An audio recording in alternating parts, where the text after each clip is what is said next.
every morning with drive. Being on the grind, know I had to survive. We had to win. Started from the dirt and the rubble. I had to be the needle that was popping your bubble.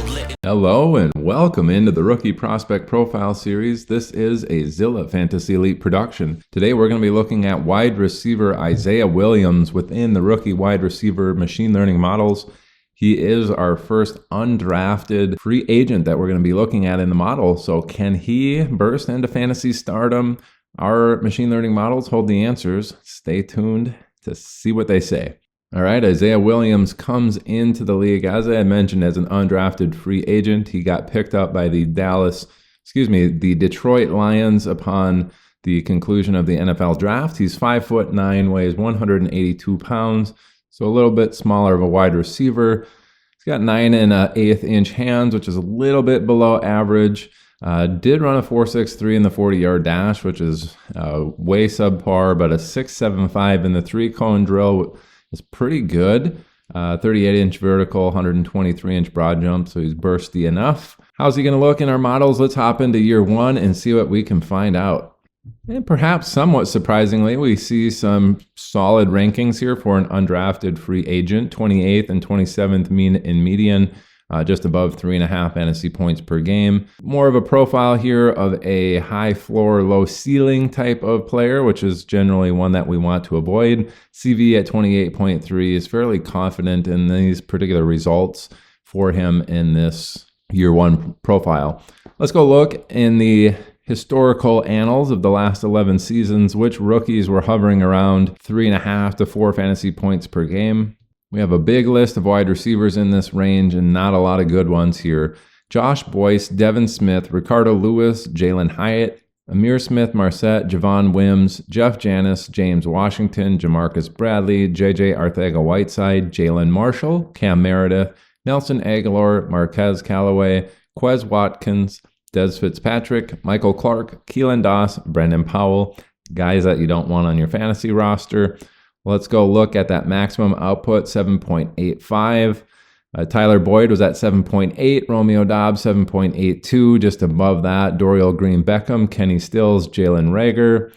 Just below that particular range, Traquan Smith, Demario Douglas, Michael Pittman, Trey Quinn. So those guys, if he reaches a ceiling in year one.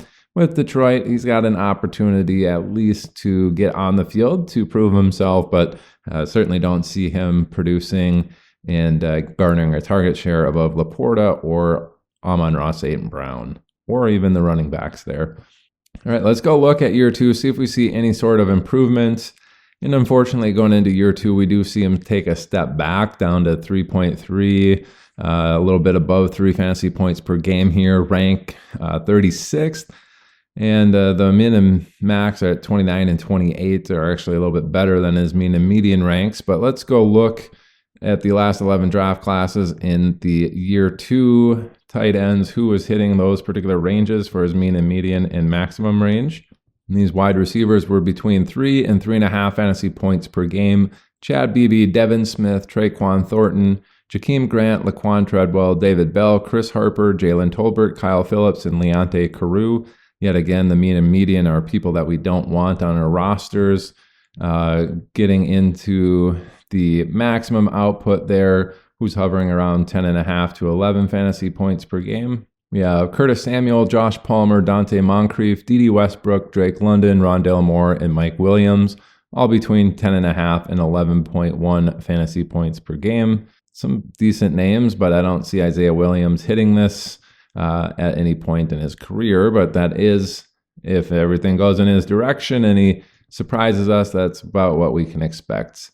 Let's get into year three. Do we see any sort of improvement? And yeah, we do. We see him bump up to 4, just over 4 fantasy points per game, 30th and 29th ranked mean and median respectively.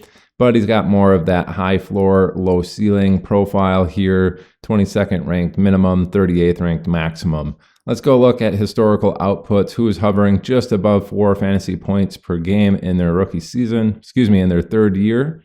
These guys were between 3.8 and 4.4 fantasy points per game.